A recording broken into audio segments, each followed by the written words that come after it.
എല്ലാ പ്രിയ കൂട്ടുകാർക്കും വീണ്ടും സ്വാഗതം. എല്ലാവർക്കും സുഖമെന്ന് കരുതുന്നു. അപ്പോൾ നമുക്ക് മറ്റൊരു വീഡിയോയിലേക്ക് പോകാം.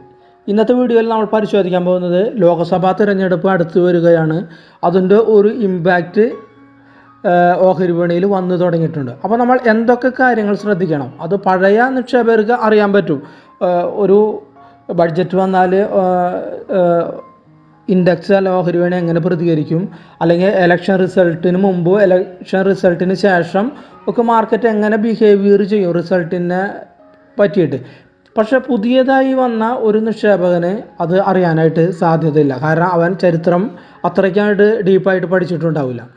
അപ്പോൾ നമുക്ക് അന്വേഷിക്കാം എന്താണ് അതിനെപ്പറ്റി കാര്യങ്ങൾ എന്താണെന്നാണ്. 2024 ലോക്സഭാ തിരഞ്ഞെടുപ്പ് വർഷമാണ്. രാഷ്ട്രീയ പാർട്ടികൾ മുഴുവനും തെരഞ്ഞെടുപ്പുമായി ബന്ധപ്പെട്ട കാര്യങ്ങളിൽ മുഴുകിക്കഴിഞ്ഞു. ഒരു ഭാഗത്ത് നരേന്ദ്രമോദി സർക്കാർ വീണ്ടും അധികാരത്തിലെത്തുമെന്ന് ഒരു വിഭാഗം രാഷ്ട്രീയ നിരീക്ഷകർ പറയുന്നു. എന്നാൽ ഇന്ത്യ മുന്നണി വന്നതോടുകൂടി, അതായത് കോൺഗ്രസിൻ്റെ ആഭിമുഖ്യത്തിൽ ഇന്ത്യ മുന്നണി വന്നതോടുകൂടി BJPയുടെ മുൻതൂക്കം കുറഞ്ഞിട്ട് ഇന്ത്യ മുന്നണി എന്ന ഭരണത്തിലെത്തുന്ന വേറൊരു വിഭാഗത്തിൻ്റെ വാദവും ഉണ്ട്. അപ്പോൾ ആര് ജയിച്ചാലും തോറ്റാലും തെരഞ്ഞെടുപ്പ് എന്നത് ഓഹരി വിപണിയെ സംബന്ധിച്ച് വളരെ നിർണായകമാണ്. രാജ്യത്തെ തെരഞ്ഞെടുപ്പുകളും രാഷ്ട്രീയ അനിശ്ചിതങ്ങളും വിപണിയിലെ ഏറ്റക്കുറച്ചിലുകൾ വർദ്ധിപ്പിക്കും. പ്രത്യേകിച്ച് സർക്കാർ നയങ്ങൾ സ്വാധീനിക്കുന്ന മേഖലകൾ, അതായത് ബാങ്കിങ് മേഖല, അങ്ങനെ കുറച്ച് മേഖലകളുണ്ട്. സർക്കാർ മേഖലകൾ, സർക്കാരിൻ്റെ തീരുമാനങ്ങൾ സ്വാധീനിക്കുന്ന മേഖലകൾ. 2024 മറ്റൊരു ലോക്സഭാ തെരഞ്ഞെടുപ്പിന് ഇന്ത്യ ഒരുങ്ങുമ്പോൾ വിപണിയിലും മാറ്റങ്ങൾ വന്നു തുടങ്ങിയിട്ടുണ്ട്. പൊതുമേഖലാ സ്ഥാപനങ്ങൾ, അതായത് PSU പബ്ലിക് സെക്ടർ ഇൻഡസ്ട്രീസ് ഓഹരിയിലാണ് മാറ്റങ്ങൾ. അതുകൊണ്ട് തന്നെ പൊതുമേഖലാ സ്ഥാപനങ്ങൾ ഓഹരികൾ നിക്ഷേപമുള്ളവർ ശ്രദ്ധിക്കേണ്ട നിരവധി കാര്യങ്ങളുണ്ട്. നമ്മൾ കഴിഞ്ഞ കാലഘട്ടത്തിലെ ഡാറ്റ നമ്മൾ എടുത്തു നോക്കിയാൽ നമുക്ക് വ്യക്തമായിട്ട് മനസ്സിലാകും. ലോക്സഭാ തെരഞ്ഞെടുപ്പിന് മുമ്പ് പൊതുമേഖലാ ഓഹരികൾ നല്ല രീതിയിൽ കുതിക്കുകയും ഫലപ്രഖ്യാപനത്തിന് ശേഷം അത് ഗണ്യമായി നല്ല രീതിയിൽ ഇടിയുകയും ചെയ്യുക എന്നതാണ് ഇതുവരെ കണ്ട രീതികൾ അനുവർത്തിച്ചു പോരുമോ എന്നുള്ളത് നമുക്ക് പറയാൻ പറ്റില്ല. പക്ഷേ ഇതുവരെ കണ്ട രീതികൾ അങ്ങനെയാണ്. ചിലപ്പോൾ അനുവർത്തിക്കാം, അല്ലെങ്കിൽ അതിന് വിപരീതമായിട്ടും സംഭവിക്കാം. ഒന്നാമത്തെ കാര്യം നമ്മൾ ശ്രദ്ധിക്കേണ്ടത് തിരഞ്ഞെടുപ്പിന് മുമ്പുള്ള ഒരു കുതിച്ചുചാട്ടത്തെക്കുറിച്ചാണ്. കഴിഞ്ഞ 20 വർഷമായി ലോക്സഭാ തിരഞ്ഞെടുപ്പിന് മുന്നോടിയായി പൊതുമേഖലാ സ്ഥാപനങ്ങളുടെ ഓഹരി വിലയിൽ ശ്രദ്ധേയമായ വർധനവ് ഉണ്ടായിട്ടുണ്ട്. സർക്കാർ ഉടമസ്ഥതയിൽ സ്ഥാപനങ്ങളെ സഹായിക്കുന്ന തുടർ നയങ്ങളോ മാറ്റങ്ങളോ ആണ് സാധാരണ ഈ വർധനവിന് കാരണമാകാറുള്ളത്.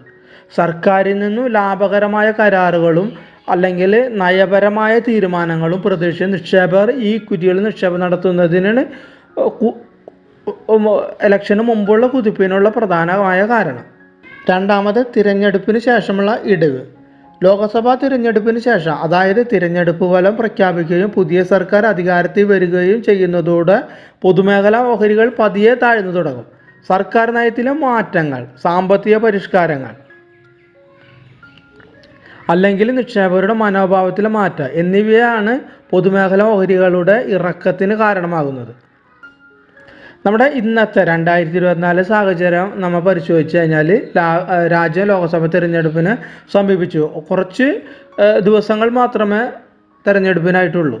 അപ്പോൾ ചരിത്രം ആവർത്തിക്കുന്നതിന് സൂചനയാണ് നമ്മളിപ്പോഴും ഓഹരി വിപണിയിൽ കാണുന്നത്. കാരണം സമീപ മാസങ്ങളിൽ മുൻ തിരഞ്ഞെടുപ്പിന് മുമ്പുള്ള റാലികളെ അനുസ്മരിപ്പിക്കും വിധം നിരവധി പൊതുമേഖലാ സ്ഥാപനങ്ങളും ഓഹരികൾ വില കാര്യമായ ഉയർച്ച അനുഭവിച്ചിട്ടുണ്ട്. നമുക്കിപ്പോൾ നോക്കിയാൽ തന്നെ കാണാൻ പറ്റും.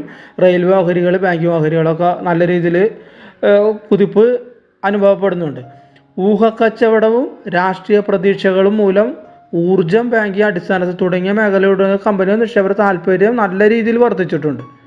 കഴിഞ്ഞ 3 ലോക്സഭാ തിരഞ്ഞെടുപ്പിന് മുമ്പും തുടർന്നുള്ള മാസങ്ങളിൽ പൊതുമേഖലാ ഓഹരികൾ പ്രകടനം പരിശോധിച്ചാൽ കാര്യങ്ങൾ നമുക്ക് കൂടുതലായിട്ട് മനസ്സിലാക്കാൻ സാധിക്കും.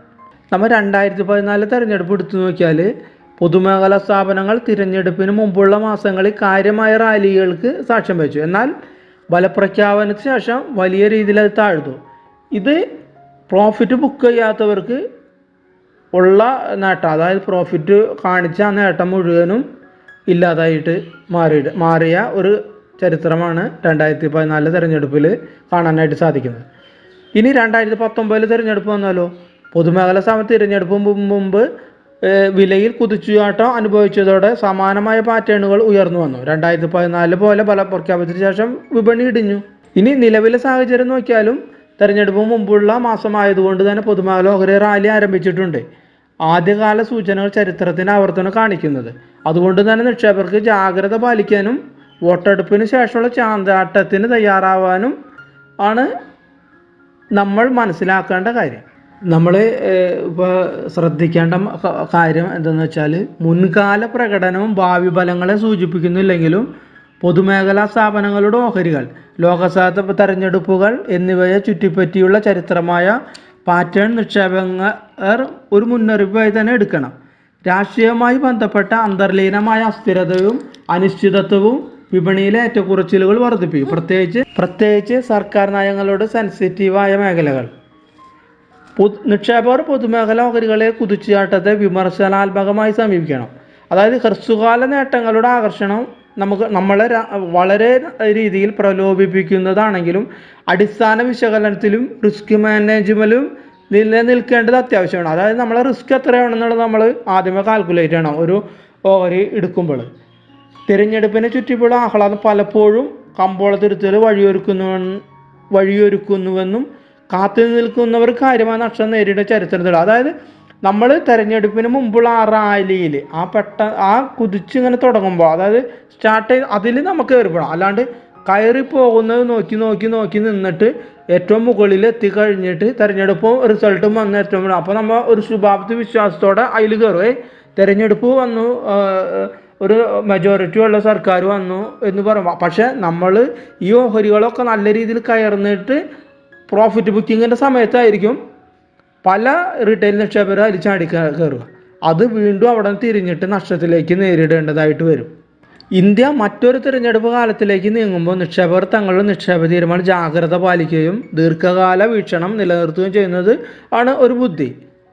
നേട്ടമുണ്ടാകാനായിട്ട് നമ്മളെ ഓഹരിപടി കൃത്യമായ നിരീക്ഷണം ആവശ്യമാണ്. ഇന്ത്യൻ തെരഞ്ഞെടുപ്പുകളുടെ പശ്ചാത്തലത്തിൽ മുൻകാല ഡാറ്റ വിശകലനം ചെയ്യുന്നതിലൂടെയും പൊതുമേഖലാ സ്ഥാപന ഓഹരികളുടെ ചാക്രിക സ്വഭാവം മനസ്സിലാക്കുന്നതിലൂടെയും നിക്ഷേപകർക്ക് കൂടുതൽ ആത്മവിശ്വാസത്തോടെയും ദീർഘവീക്ഷണത്തോടെയും നിലവിലെ മാർക്കറ്റിനെ കാണാനായിട്ട് സാധിക്കണം.